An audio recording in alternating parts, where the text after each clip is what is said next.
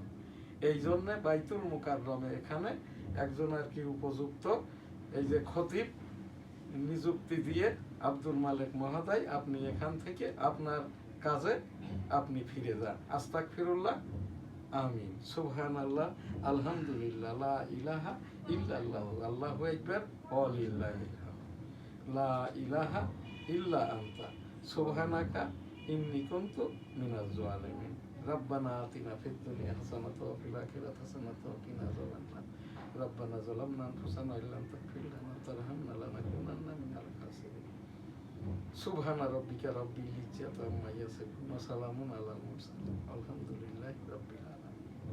রাব্বুল আলামিন পাক পরওয়ারদিগার ইস্তেগফার সহ আল্লাহ আল্লাহ জিকির দরুদ সবকিছু কবুল করে নিন, আমাদেরকে মাফ করে দিন। আস্তাগফিরুল্লাহ, আমিন। বিসমিল্লাহির রহমানির রহিম, আলহামদুলিল্লাহি রাব্বিল আলামিন, আর রহমানির রহিম, মালিকি ইয়াউমিদ্দিন, ইয়াকা না'বুদু ওয়া ইয়াকা নাস্তাঈন, ইহদিনাস সিরাতাল মুস্তাকিম, সিরাতাল লাযীনা আন'আমতা আলাইহিম গায়রিল মাগদুবি আলাইহিম ওয়ালাদ-দাল্লিন, আমিন। আলহামদুলিল্লাহ, এখন আমাদের যে প্রোগ্রাম এনএসটিভির নিউজ স্টার ভবনের NSTV.com এর নিয়মিত সংবাদ পাঠের অনুষ্ঠান NSTV সংবাদ। আজ আমরা আমাদের এখান থেকে এই যে দৈনিক ইত্তেফাকের সংবাদ থেকেই সংবাদটা পাঠ করব। আজ 19 ফেব্রুয়ারি 2026। আমার এখানে অনুষ্ঠান পরিচালক এবং সংবাদ পাঠক মুস্তাফিজুর রহমান গোলদার, রিভিউ করব আমি এম শাহজাহান আলী গোলদার। অনুষ্ঠানটি স্টুডিওর বাইর হতে নির্বাহী সম্পাদক হাফেজ মাওলানা শাহজালাল গোলদার এডিটিং এবং আইটি পরিচালনা করছে। বিসমিল্লাহির রহমানির রহিম। আসসালামু আলাইকুম। স্টুডিওতে উপস্থিত আছেন আমাদের দি ডেইলি নিউজ স্টার সম্পাদক, প্রকাশক এবং দি ডেমোক্রেটিক বাংলাদেশের প্রেসিডেন্ট জনাব শাহজাহান আলী গোলদার। আসসালামু আলাইকুম। এনএসটিভি স্টুডিওতে আমি শিরোনাম পড়ছি দৈনিক ইত্তেফাক। গোলদার বাড়ি জামে মসজিদের প্রধান মোতোয়াল্লি। জি, ধন্যবাদ।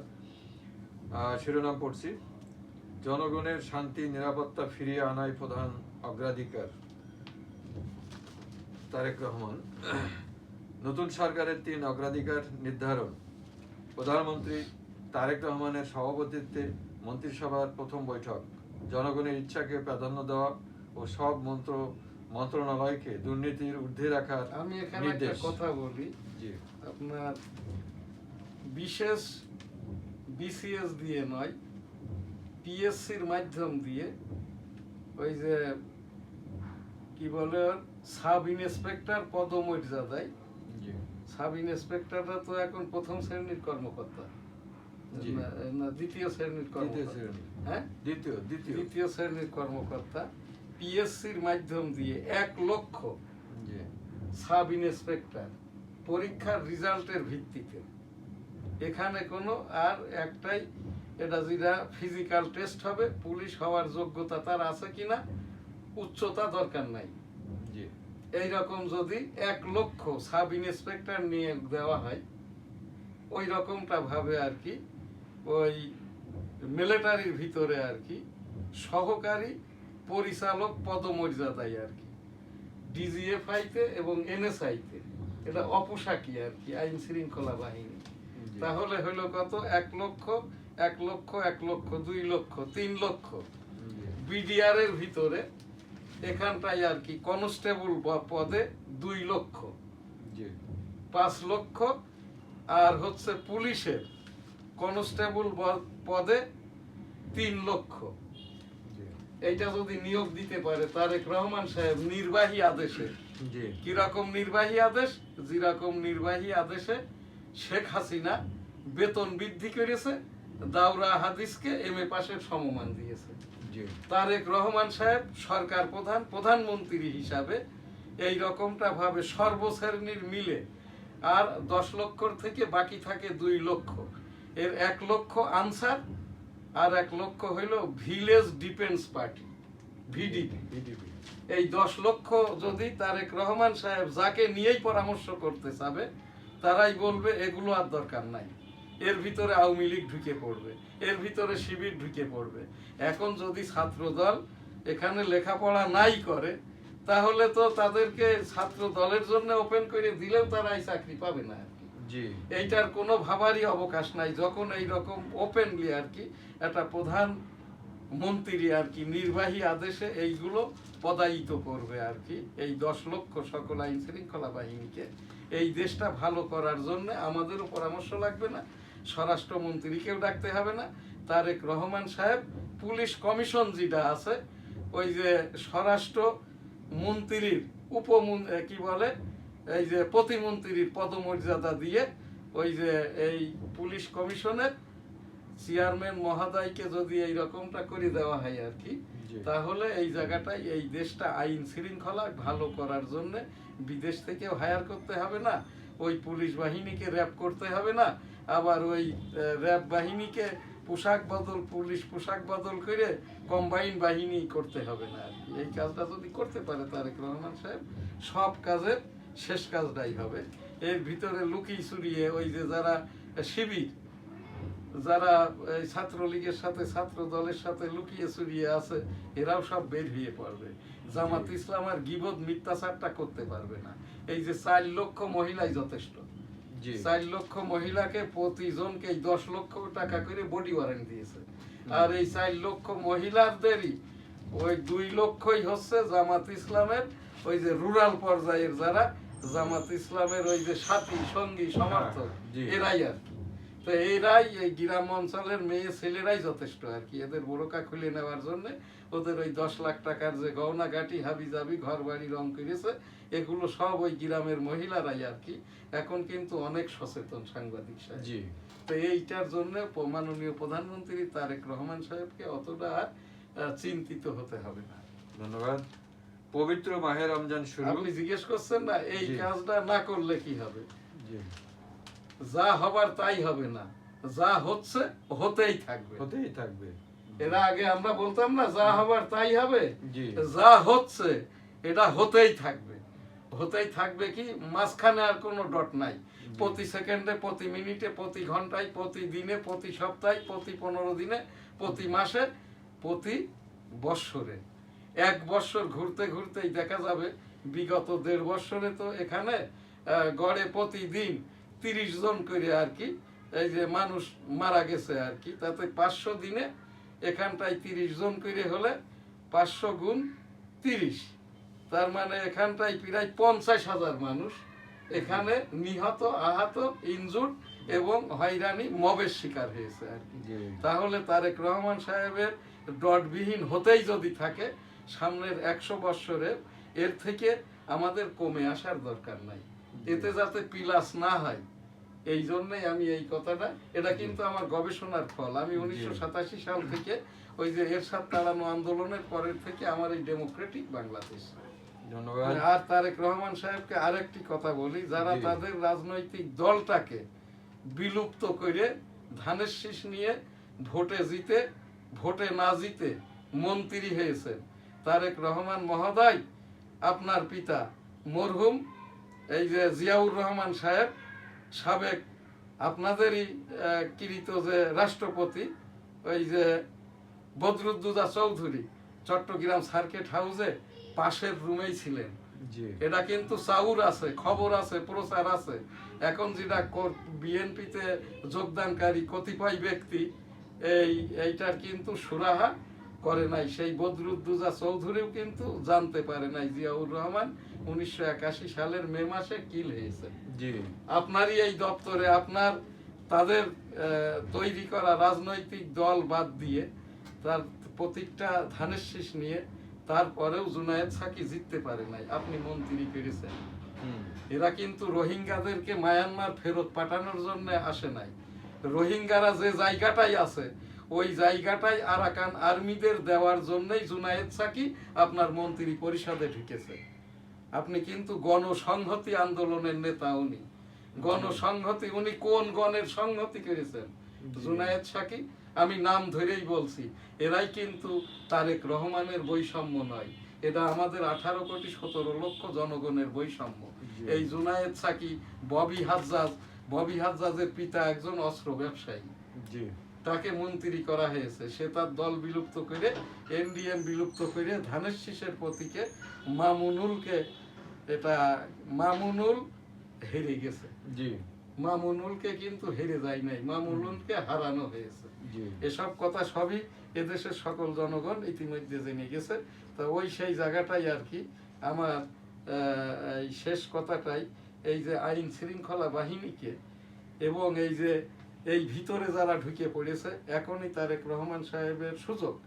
তার পিতার যে হত্যাকাণ্ড বিচারটা শেষ হয়নি, সেই যে আসামি ছিল মেজর মঞ্জু, ওই মেজর মঞ্জুর রহমানই কিন্তু পরে মেজর জেনারেল হয়।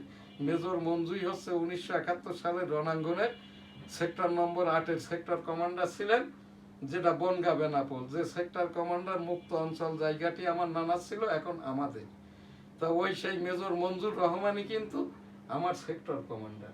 আমার এই বামকানটা কেন নষ্ট হয়? গাছে উঠে খান সেনাদের ওই হানাদার বাহিনী ইত্যাদি আর কি দেখার জন্য গাছে উঠেছিলাম। তখন আর কি মাথার ওপর দিয়ে মোটরের গোলা যায়, আমি গাছে 2 ঘন্টা কাল ঝুলেছিলাম। তারপরে যাই হোক, ওয়াটার থেরাপির মাধ্যম দিয়ে আমার এই যে জ্ঞানটা আসে, ওই থেকে নিয়ে অদ্যবধি আমার এই বাম কানটা নষ্ট, এখনো নষ্ট। তো এই জায়গাটাই আর কি তারেক রহমান সাহেব, ওনার পিতামাতার আদর্শ, নিজের বিচক্ষণতা, যা কিছু করবেন কিছু কিছু জিনিস নির্বাহী আদেশে করবেন।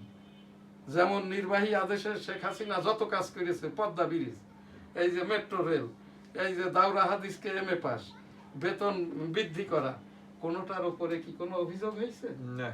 তারেক রহমান যদি আইন শৃঙ্খলার এই 10 লক্ষ বাহিনীকে ক্যাটাগরিক্যালি নির্বাহী আদেশে নিয়োগ দেয়, তাহলে কিন্তু এই জায়গাটাই আর কি তার উপরে, তার দিকে তাকিয়ে এই যে দুষ্টু যারা আর কি, হয়তো অনেক মন্ত্রী যখন দেখবে এখান থেকে তো আমার কাজটি করতে পারবো না, এই জুনায়েদ সাকি, ববি হাজ্জাজ এরা পদত্যাগ করবে, কজ দেখাবে যে আমার তো এটা প্রতিমন্ত্রী, আমি কি মন্ত্রীর পিয়ন, আমি কি মন্ত্রীর কেরানি, এইটা আমি করব না। আসল কথা কিন্তু তা না। যখন এরা এই কাজটা করতে পারবে না, আর ভুলে ভালে কোনো ক্রমেই মাহমুদুর রহমান মান্নাকে যদি এই যে এই তারেক রহমান সাহেব কোনো মন্ত্রী পদমর্যাদায় কোনো জায়গায় বসায় আর কি, তাহলে কিন্তু সে আমাদের 18 কোটি 17 লক্ষ জনগণকে খুব মস্কারা করে মাহমুদুর রহমান মান্না। তো যাই হোক আর কি, এই জায়গাটাই মাননীয় প্রধানমন্ত্রীর আমাদের আজ থেকে আমরা শুরু করলাম। আমরা তো ওই সেই শেখ হাসিনার এই বিগত যে কয়দিনের সরকার, তার উপরে আমি 350টি প্রতিদিনের কথা, তার আগের সরকারের আমলে 550 শেখ হাসিনার যে কথাবার্তা, তারেক রহমান সাহেবের আজ আর কি, আজ থেকেই তারেক রহমান সাহেবের এইটা সকল কথাই আর কি ন্যাশনাল স্পিচ, এইটাই আমি এখান থেকে একটু পড়ে দিই। এইটার উপর প্রতিদিন তারেক রহমান সাহেব যে কথা বলেন একটি করে প্রোগ্রাম আমার দেবেন। এইটা মাননীয় প্রধানমন্ত্রী তারেক রহমান এর সকল কথাই ন্যাশনাল স্পিচ, আজ 19 ফেব্রুয়ারি 2026। মাননীয় প্রধানমন্ত্রী তারেক রহমানের মন্ত্রিত্বের আজ 17, 18, 19 মন্ত্রিত্বের আজ তৃতীয় দিন। এই যে এই আপনার PM honoured prime minister Tarek Rahman national speech serial number 3 and PM's Day 3 national speech 3 মাননীয় প্রধানমন্ত্রী গণপ্রজাতন্ত্রী বাংলাদেশ সরকার তারেক রহমান জনগণের শান্তি নিরাপত্তা ফিরিয়ে আনাই প্রধান অগ্রাধিকার। প্রধানমন্ত্রী গণপ্রজাতন্ত্রী বাংলাদেশ সরকার। ধন্যবাদ। পবিত্র মাহে রমজান শুরু, 16 মার্চ লাইলাতুল কদর।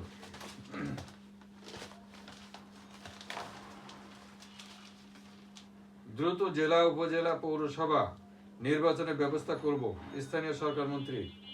বাংলাদেশে সব কালচার শেষ, দাবি আদায়ের জন্য সড়ক মহাসড়ক বন্ধ করা যাবে না, স্বরাষ্ট্র মন্ত্রী। পরিবর্তনের সঙ্গে সামঞ্জস্যপূর্ণ অর্থনৈতিক কার্যক্রম গ্রহণ করতে হবে, অর্থ ও পরিকল্পনা মন্ত্রী।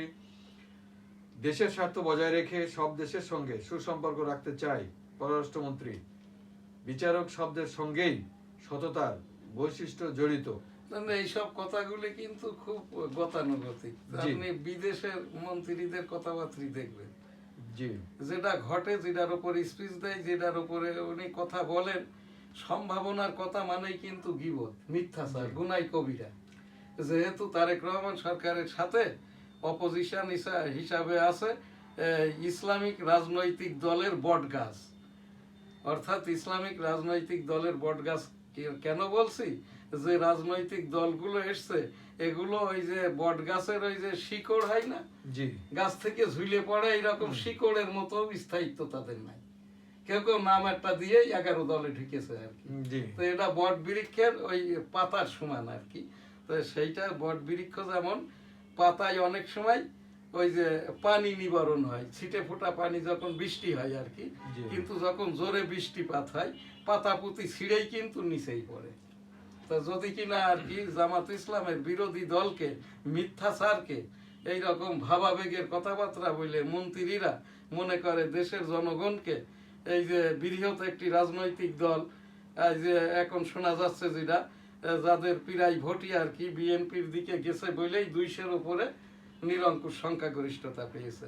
তো এইরকম ওই সেই দলের যারা ভালো লোক, তাদেরকেও ফ্যাসিস্ট, বৈষম্য, এইগুলো এখন কেন বলবে? বিচার হয়ে গেছে, ফাঁসি হয়ে গেছে, ঠিক আছে? এইগুলো এখনকার মন্ত্রীরা যারা বলছে, এই ফাঁক ফোকর দিয়ে বেরিয়ে উনি কিন্তু উনার কাজটা করবেন। এদের সকলকেই আমি চিনি।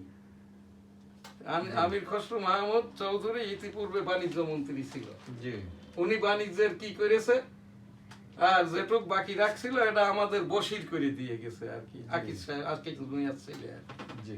এইটা আমরা এত লম্বা চওড়া কথাবার্তা শুনতে চাই না, কাজ দেখতে চাই। তারপরে মিথ্যাচার গীবত এটা শুনতে চাই না, এটা ভালো লাগে না। এখন আমাদের বয়স হয়েছে তো, এখন আর ওই আবেগ অনুভূতি ধারণ করার বা মিথ্যাচার গীবত এগুলো ধারণ করার সক্ষমতা নাই। এ দেশের প্রায় 4 কোটির মতো মানুষ, যাদের বয়সটা এই 60 ঊর্ধ্ব আর কি। ধন্যবাদ। ভয় মুক্ত গণমাধ্যম পরিবেশ তৈরি করব, তথ্যমন্ত্রী। তথ্যমন্ত্রী কে হয়েছে? জহিরুদ্দিন স্বপন। ও কিছুই পারবে না। রোজা করে নাই কোন দল? জি, করতো ওই সেই রাশেদ খান মেননের দল, তারপর জাতীয় পার্টি, তারপরে আওয়ামী লীগ নাকি কমিউনিস্ট পার্টি, এরপর বিএনপি, তারপর আবার এখন কি আবার এই জায়গায় মন্ত্রী হয়েছে কোটাই। জি, বরিশালের তো উপযুক্ত কোনো এমপি নাই, হ্যাঁ, যে কারণে এইটাই দিছে। এই যে বড় বড় কথা বলছে আর কি, এই ফাঁক দিয়ে এই 5-6 মাসের ভিতরে ওনার কাজ উনি সেরে নিবেন আর কি। এসব লোক তো ছাত্র অবস্থা থেকেই চিনি আর কি। এই যে জহিরুদ্দিন স্বপনের এই যখন আজম খান কলেজে লেখাপড়া করতো, আমারই বন্ধু আর কি, বন্ধুর সাথে একই সাথে অ্যাসোসিয়েট, ছাত্র মৈত্রী, জি, হ্যাঁ, সেখান থেকে ঘুরে ফিরে আর কি এই যে জায়গা মতো পৌঁছে গেছে। আমি এই সব মন্ত্রীদের দিয়ে, আমি একজন পত্রিকা সম্পাদক হিসাবে, একজন আমলি পীর হিসাবে, এই যে ইসলামের কথা বলে পাক কালাম হাদিস, মুসলমান ইসলাম ধর্মের ভাবাবেগের কোনো দিকে, সে এনায়েতুল্লাহ আব্বাসী হোক, রেজাউল ফাইজুল হোক, মামুনুল হোক, যেই হোক না কেন, এখন কিন্তু এদেরকে সাধারণ মানের জ্বালা আল্লাহওয়ালা একদম অন দ্য স্পট ধরে ফেলবে কিন্তু। জি হয়তো বাসে গাড়িতে কোথাও যাচ্ছে বা আসছে, দেখলো ওই যে মামুনুল যাই, এই হুজুর দাঁড়ান, আপনার বাপ একটা ভালো লোক ছিল আজিজুল হক, আপনি এরকম হয়েছেন কেন? আপনার ওই সোনার গায়েতে লুচ্ছমি করতে যে ধরা পড়ছেন, সেই মামলাটাও তো এখনো নিষ্পত্তি করেন নাই, আপনি এইগুলো করছেন কেন? এটা বলবে, কিন্তু আমার কাছে এসে বলে, আমি পত্রিকা সম্পাদক বলে, আর আমি বলতে পারছি কি জন্য খোলাখুলি, আমি আমলি পীর বলে, আমি মুরিদ করি না, আমি ইস্তেগফার। এদেরই আর এই পাপটা যখন হজম করে মানুষ অজান্তে, আমি কেন পাপের ভাগিদার হব? জি এই জন্যই আর কি আমি এই তাফসীরটা করলাম, এটা যার যে চরিত্র এটা জানিয়ে দেওয়া আর কি। ধন্যবাদ। এটা কিন্তু গীবত হবে না। জি হ্যাঁ, ধন্যবাদ। রোজার মধ্যে সংরক্ষিত নারী আসনের নির্বাচন, বিএনপি 35, জামাত পাচ্ছে 11টি আসন। ঈদের পর না, জামাত তো মহিলা নেতৃত্বে বিশ্বাস করে না, তো জামাতের ওখানে কি হিজরতের দিবেন না এই বোরকা পরা যারা তাদেরকে দিবেন? কিন্তু এটা আপনি একটু বলেন। জি ওনারা বোঝা যাবে না, এর ভিতরে যখনই প্রকাশ হয়েছে আজই ক্লিয়ার করতে হবে জামাতকে। এই যে শফিক, আবু তাহের, তোমাদেরকে বলছি আর কি, আমি আমলি পীর হিসাবে, এইগুলো করবা না। পাক কালাম, হাদিস, মুসলমান, ইসলাম ধর্ম, ইয়াস কিসমা, ইয়াস, এরপরে হচ্ছে সামাজিক পরিচালনা, এই যে ইসলামিক রাজনৈতিক দল, ক্যালিফ ডেমোক্রেসি, সৌদি আরবের মতো যদি না হয়, এখানে যদি তোমরা এমনিই তো ধ্বংস হয়ে গেছো আর কি, আল্লাহ তাআলা লানত তোমাদের থেকে 1 সেকেন্ডও আর দূরে যাবে না। তো এই জায়গাটায় এই কাজটা করো না, যে ঘোষণাটা দিয়েছো মহিলাদেরকে ভুলেও জানো এখানটাই বসায়ও না, একদম ধ্বংস হয়ে যাবে আর কি। হ্যাঁ, এইটা আমি এখান থেকে আমলি পীর হিসাবে আমি এদের ওপর তাফসীর করলাম। রাব্বুল আলামিন এই যে আবু তাহের, শফিকুর রহমান, এই মামুনুর, রেজাউল, ফাইজুল, এদের হেদায়েত দান করুন, এদের থেকে আমাদেরকে, মুসলমানদেরকে, ইসলাম ধর্মকে, পাক কালামকে, হাদিসকে হেফাজত করুন। আস্তাগফিরুল্লাহ, আমিন। ধন্যবাদ। বাংলাদেশে নিযুক্ত সাবেক মার্কিন রাষ্ট্রদূত উইলিয়াম বি মাইলাম আর নেই।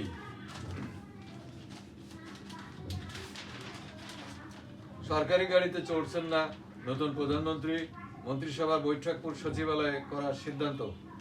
বড় প্রকল্পের ব্যয়ের 35% দুর্নীতি ও অদক্ষতার কারণে অপচয় হচ্ছে। আলো প্রদর্শনীতে চিত্রায়িত হলো ধ্বংসযজ্ঞের শিল্প রূপ। বিমানের চেয়ারম্যান পদ থেকে শেখ বশিরকে অব্যাহতি। শুল্কমুক্ত গাড়ি প্লট না নেওয়ার ঘোষণায় বশির কি বিমানের চেয়ারম্যানও ছিল? বিমানের চেয়ারম্যান পদ, হ্যাঁ হেডিং তো তাই আসছে ইত্তেফাকে। তো এইটা বলেন, এই সালমান এফ রহমানের থেকে আর বুদ্ধি অনেক বেশি। এটাও একটা লঙ্গি পাইছে সারেঙের। এই বশির কিন্তু আকিজ মিয়া ছেলে হিসেবে গামছাও পাবে না। হ্যাঁ, আমি তো সেই ওই দিন থেকেই বলছি আর কি। তো এইটা আর যে কাজ করেছে বশির সোয়াবিনে, রডে, সিমেন্টে, বালুতে, তারপরে দেশীয় ওই ডেভেলপারদের জমি জায়গা যারা পালিয়ে আছে, তারপরে এলসি কিনে নেওয়া, যেসব ব্যবসায়ীরা চলে গেছে এদের এলসি আর কি লেস মার্জিনে খরিদ করা, এইটা কি বশির মনে করছে এটা ধরা পড়বে না? অবশ্যই। হ্যাঁ, ওই সেই বশিরের বাপের সময় থেকেই আমি ব্যবসা করি। আমার এই যে গ্রাজুয়েট ইন্টারন্যাশনাল সিএনডে প্রেজেন্টের ঢাকার ট্রেড লাইসেন্সের বয়সটাই 41 বছর। আমার সিএনডে প্রেজেন্ট লাইসেন্সের বয়সটা 40 বছর। আমার ওই যে উচ্চতর আদালতে আইনজীবী হিসাবে, এই রেভিনিউ লয়ার হিসাবে 37 পেরিয়ে 38 বর্ষে। তো এই জায়গাটাই আমি এই কথাগুলো কেন বলি, নিজের পরিচয় নিজেকে যদি না দেই এইটা মানুষ জানবে কিভাবে? এই জন্য যদি আপনার পরিচয়টা সৎ ভালো হয় এটা বলেন, আর পরিচয়টা যদি খারাপ হয় তাহলে এটা আপনি এটা গোপন করতে করতে এক সময় এইকে নিজের থেকে নিজে ভুলে যান, তারপরে অটোমেটিক্যালি অন্যেরা ভুলে যাবে। আপনি খারাপ লোক, ভালো কথা বলছেন, এটা পাবলিক খাবে না। জহিরুদ্দিন স্বপন ব্যক্তিগতভাবে তার একটি টিউবওয়েল পুঁতে দেওয়ার মতো টাকা নাই, টকশোতেই বলছে। এখান থেকে রিক্সায় চড়ে এসছি আর কি, এই যে ইয়ের সময় আর কি, এই টকশো যখন করছে, তো সেই লোকটারে মন্ত্রী করা হয়েছে। উনি বলছে আর্থিক উপকার করবে, করুক না, ঘোষণা দিক আর কি। প্রতি মাসে 1 কোটি টাকা যেটা মন্ত্রীর খরচ, এটা আমি আমার এলাকায় বা আমার দেশের জন্য, মানুষের জন্য করব। আমার যেটা সম্মানী মন্ত্রী 5.5 লক্ষ টাকা মাসিক, এটা আমি নিব না। জি বলুক না, ঘোষণা দিক, আমি তো বলেছি আর কি হইতি। জি তখনই না বোঝা যাবে এই লোকের দিয়ে কি আর্থিক কিছু ভালো আমরা পাইব আর কি। হ্যাঁ, এত গল্প করার ভাবাবেগ প্রয়োজন নাই। জি ধন্যবাদ। আজ আমাদের সময়টা আর নাই। জি আমাদের এই সেই 1971 সালে রণাঙ্গনের জিয়াউর রহমানের সেই ভাষণটি, যেটা বঙ্গবন্ধু 7ই মার্চ 1971 পাঠ করেছিলেন, এবারের সংগ্রাম মুক্তির সংগ্রাম, এবারের সংগ্রাম স্বাধীনতার সংগ্রাম। জয় বাংলা ইনশাল্লাহ। আসসালামু আলাইকুম। 27 মার্চ 1971 বঙ্গবন্ধু সেই ভাষণটি জিয়াউর রহমান সাহেব যেভাবে বলেন, I am major Ziaur Rahman declare দিয়ার on behalf of Bangabandhu Sheikh Mujibur Rahman, Bangladesh is independence. আমি এম শাহজাহান আলী গোলদার 1971 সালে রণাঙ্গনের 265 দিনের এই যে minor freedom fighter M Shahjahan Ali Goldar MFF শ্রেষ্ঠ। আমরা মুক্তিযুদ্ধ করতে যেয়ে যে স্লোগানটি আমাদের ছিল, সঙ্গের সাথী, জয় বাংলা, আমার সোনার বাংলা, আমি তোমায় ভালোবাসি। আমাদের যারা বিজ্ঞাপন দিয়ে সহযোগিতা করে থাকে, daily news star, weekly Jessore Times, দৈনিক বেনাপোল, দৈনিক সবার আগে, সাপ্তাহিক বাংলার 21, সাপ্তাহিক 21। আজকের প্রোগ্রাম এখানেই শেষ করছি। আলহামদুলিল্লাহ, আল্লাহ হাফেজ, আসসালামু আলাইকুম।